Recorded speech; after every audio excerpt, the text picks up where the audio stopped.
C'est bon. Alors hier on a commencé à parler de halachot Megillah. On va essayer de résumer quelques halachot qu'on a fait hier et on va continuer. On avait dit que la lecture de la Megillah doit se faire le soir et le jour. Ceux qui sont hayab d'écouter la Megillah, on a dit les hommes à partir de l'âge de 13 ans. C'est pareil aussi pour les femmes à partir de la bat mitzvah. Alors les jeunes garçons et les jeunes filles, c'est bien de les éduquer, d'écouter la Megillah. Alors maintenant, ça c'est concernant donc les horaires. On a dit qu'il y a 3 brachot à faire le soir et 2 le matin. Le soir on fait Shehianu et le matin on ne fait pas Shehianu. Si quelqu'un n'a pas fait Shehianu, la veille n'a pas pu écouter, alors on devra faire pour lui la bracha de Shehianu. Après la lecture de la Megillah, il y a aussi une autre bracha, mais cette bracha, on peut la faire seulement s'il y a 10 personnes. S'il y a moins que 10 personnes, on ne peut pas faire la bracha de la fin. On a dit aussi qu'on n'a pas le droit de manger avant d'avoir écouté la Megillah.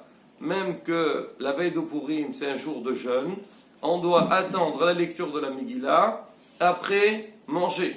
Si quelqu'un il a des difficultés, c'est difficile pour lui d'attendre, alors lui, il aurait le droit de prendre un petit café ou manger un petit fruit ou bien des gâteaux, moins que 54 grammes. Et surtout, les femmes, elles ne vont pas écouter la Megillah à la synagogue, elles vont l'écouter à la maison, ça va prendre du temps pour que le mari ou quelqu'un d'autre va venir leur écouter. Là, ça serait différent. Et bien sûr, on ne va pas les laisser souffrir jusqu'à tard la nuit. Mais ce qui est clair, il ne faut pas que la personne donc, elle soit occupée par son manger de manière qu'après, elle risque d'oublier la lecture de la Megillah. Voilà en gros un petit peu quelques détails par rapport à ce qu'on a dit hier. Maintenant, on va entrer vraiment dans la lecture elle-même de la Megillah.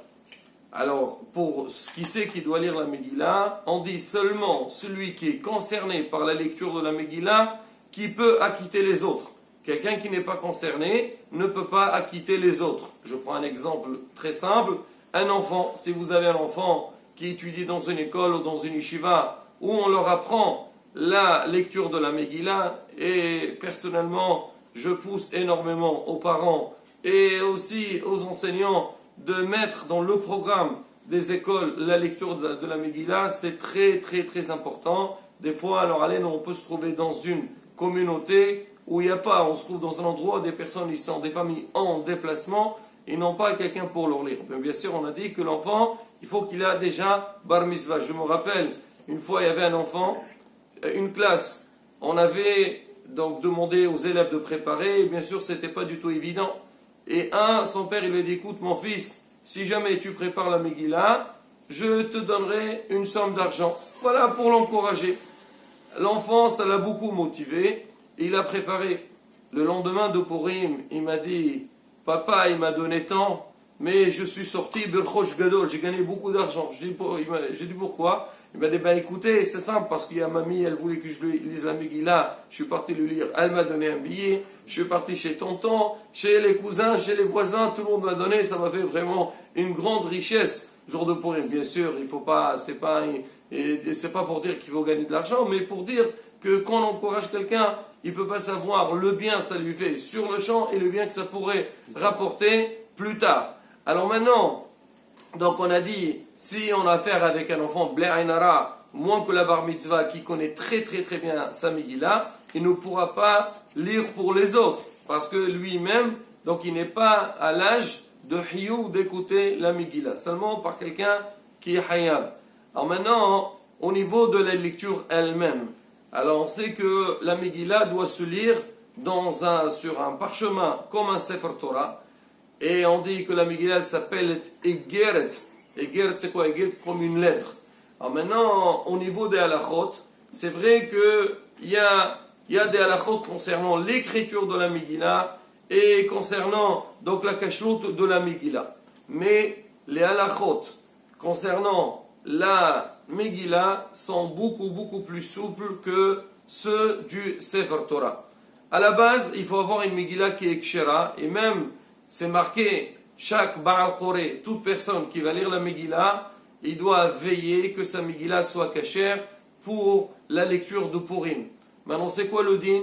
Si quelqu'un il n'a pas corrigé sa Megillah, ou il s'est rendu compte que la Megillah elle avait des fautes, alors on dit que c'est pas comme le Sefer Torah. Un Sefer Torah, si jamais il y a la moindre faute, même une lettre coupée, on est obligé de sortir un autre. Dans la Megillah, on dit à partir du moment que la majorité de la Megillah elle est cachère, alors ça pourrait passer. Je ne dis pas que, j'imagine, certains vont dire ça, ils nous ont dit que c'est pas obligé qu'elle soit entièrement cachère, alors pas la peine de vérifier et pas la peine de chercher si elle est bonne ou pas. De toute façon, c'est sûr qu'il y a plus que la moitié. Rabotai, on dit ça seulement en Bedi'avad. Dans le cas où on n'a pas pu faire la vérification et où on n'a pas le choix, là, ça pourrait passer. Mais à la base, on a le temps, on a une semaine devant nous, il faut vraiment dès maintenant ou lire soi-même, regarder s'il y a des mots qui n'ont pas été touchés, sinon donner un sofer, un boder pour la vérifier. Maintenant, au niveau de la lecture aussi, alors c'est marqué, il faut que la personne, déjà, celui qui écoute, parce qu'on sait que quand quelqu'un il lit, il nous acquitte. Alors celui qui entend, c'est comme s'il est en train de lire lui-même. On a expliqué hier que le Hazan, il doit demander la permission du Kahal pour les acquitter, il doit penser à s'acquitter lui-même. Donc lui, il acquitte le Kahal, et le Kahal pense être acquitté par le Shaliach Sebour. Donc déjà le Hazan lui-même, quand il va lire, il doit être très attentif et bien articuler et bien lire, de ne pas sauter des mots. Parce que si Hasve Shalom, quelqu'un, il a écouté la Megillah, il a raté même un mot, il a tout, et ça ne marche pas, il a besoin de lire à nouveau. C'est ce qu'on dit au moment de 10 enfants de Haman, faire très attention. Alors le Hazan, quand il lit, il doit regarder il lit le nom du fils de Haman, il ne faut pas faire comme ça. Et surtout le Hazan, il la répète des dizaines de fois, il connaît plus ou moins par cœur le passage. Alors il dit faire attention de lire tout ce qui est marqué. Maintenant, pareil aussi pour la personne qui écoute, elle doit être très attentive et ne pas trop rêver pendant la lecture de la Megillah et écouter tous les mots. C'est pour ça qu'on conseille tout le monde d'avoir un livre devant soi. Alors celui qui peut avoir une Megillah, c'est encore mieux. Et même, on dit si quelqu'un il a une Megillah devant lui, il aurait la possibilité de lire en même temps que le Shaliach Sebour, et ça marche. Mais ça, à la bataille, on ne le conseille pas trop. Pourquoi? Parce que déjà, celui qui va lire de la Megillah, c'est pas sûr qu'il va lire juste. Et deuxièmement, il va déranger les gens qui sont autour de lui. Et il n'y a ni lui qui va entendre, ni les autres qui entendent. Alors maintenant, dans quel cas, la personne, elle peut intervenir pour rattraper. Si jamais on a raté un mot, alors là, on peut le lire tout seul. Si moi, j'écoute le Hazan, il a sauté un mot, ou bien il a lu, mais moi, je n'ai pas fait attention, et je sais que ce mot-là, je ne l'ai pas fait, alors je le relis vite fait, et je rattrape le Hazan. Et c'est la raison pour laquelle, à la bataille, on doit faire très, très, très attention, pendant la lecture de la Megillah, du bruit. Alors là, je voudrais parler de 2 points importants. Le premier point, c'est Haman. Haman, il a fait assez de problèmes au peuple d'Israël dans le passé. Il ne faut pas qu'il ne le fasse aussi tous les ans. Rabotai. Et malheureusement, c'est un grand Isra qui vient dans les synagogues. Il y a des gens, ils aiment bien. Ils disent, oh, ce soir, c'est la fête, on va mettre de l'ambiance. Et ça va être vraiment la vraie fête de Purim. Purim, c'est pas Purim, c'est pas des histoires. Purim, c'est vraiment, il faut le faire. On a expliqué la semaine dernière, on a dit Kippurim. Le jour de Kippour, c'est comme le jour de Purim.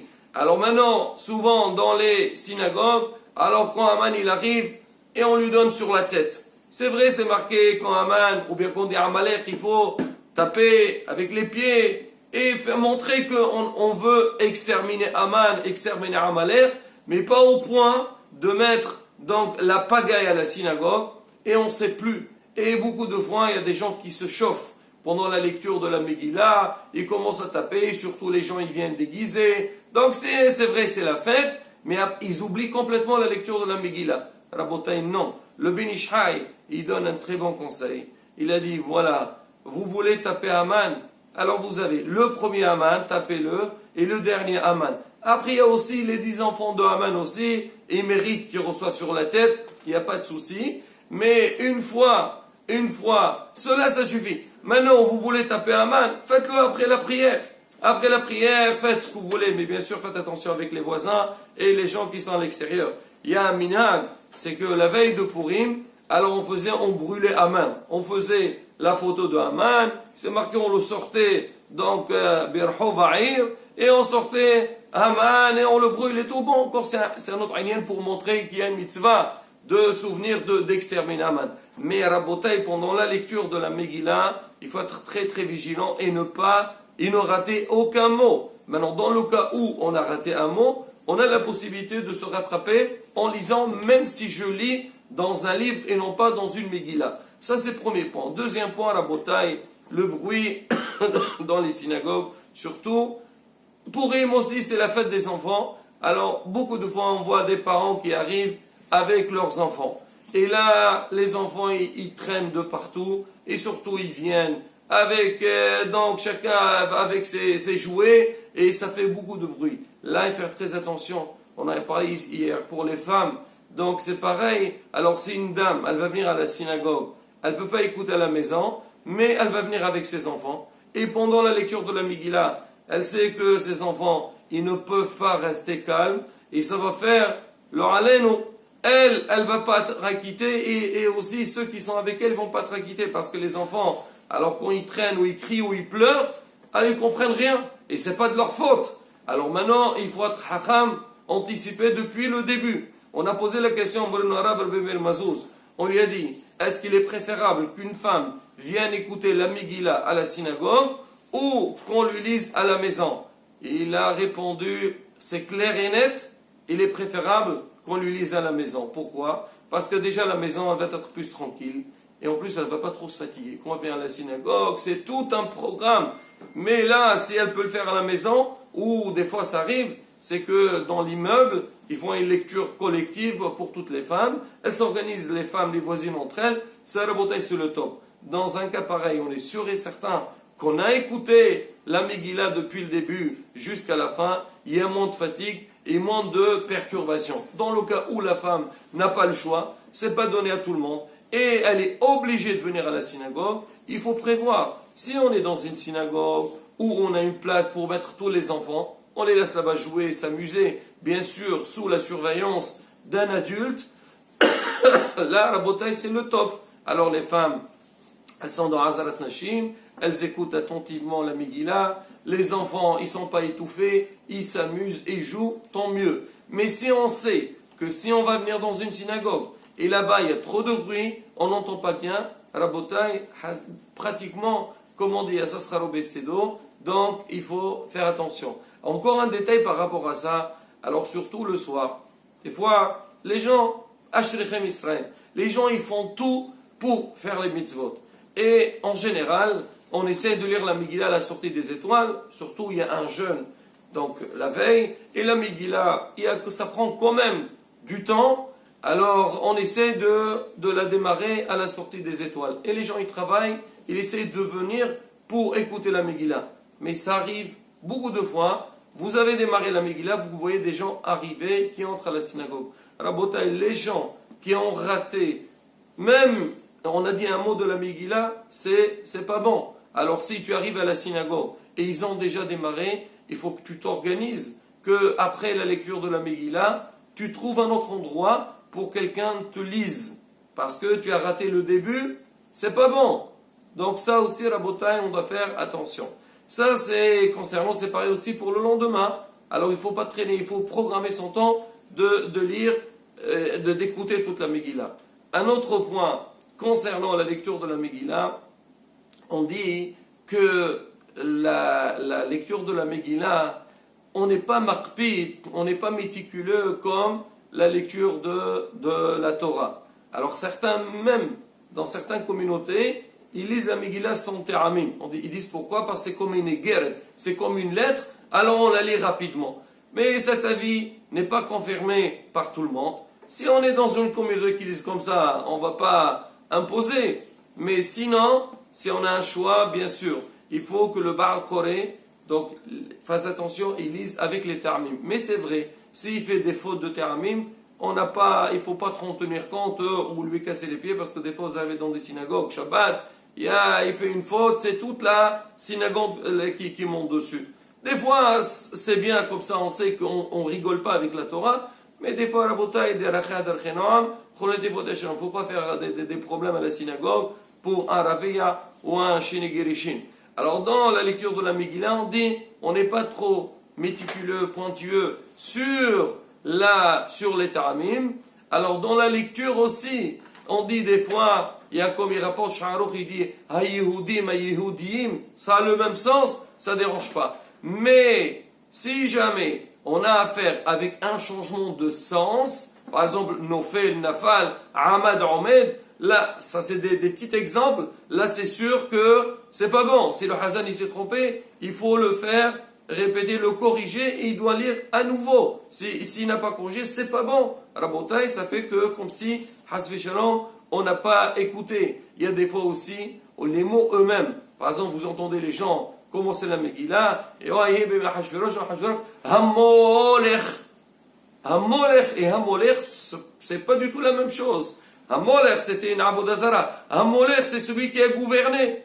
La Rabotai, faire attention, il y a ce qu'on appelle Mele'el et Melera. Il faut lire juste. Alors aussi, Mehudu ou Kosh. Alors, c'est pas Mehudu. Mehudu, c'est le matin, là, pour la prière. Mehudu, c'est remercier. Mehudu, c'est l'Inde. En vérité, c'est Mehend. Il y a un Nun, mais Nun. Le Nun, il tombe, mais à la place du Nun, il y a un Dagesh. La Rabotai, ça change le sens. Yamim Rabbim. C'est pas Yamim. Il y a des gens, ils aiment bien montrer qu'ils font attention à tout. Et des fois, c'est marqué Kolam Mosef Gorea. Au lieu de dire Yamim, ils disent Yamim. Yamim, c'est des jours. Yamim, c'est des mers. C'est complètement, ça change le sens, Rabotai. Alors là, Rabotai, il y a pas mal de détails dans la Megillah auxquels faire attention. Il faut que le Baal Koré, il révise sa lecture de Megillah. Et souvent, on met un masmir à côté si jamais il y a une petite faille. Mais en tous les cas, donc au niveau de la compréhension de la Megillah, donc il faut faire attention de faire une lecture qui est valable. Alors Rabotai, si jamais un Baal Koré se trouve dans une synagogue, au Blainara, Sassim Bismihim, ils sont tout le temps joyeux et ça bavarde un peu, il ne doit pas se dire écoutez, moi je dois faire ma lecture et c'est leur problème.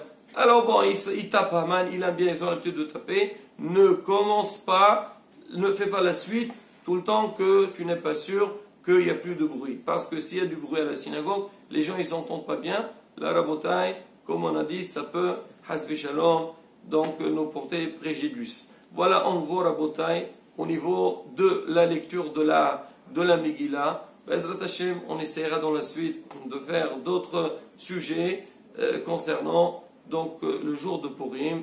Amen. Amen.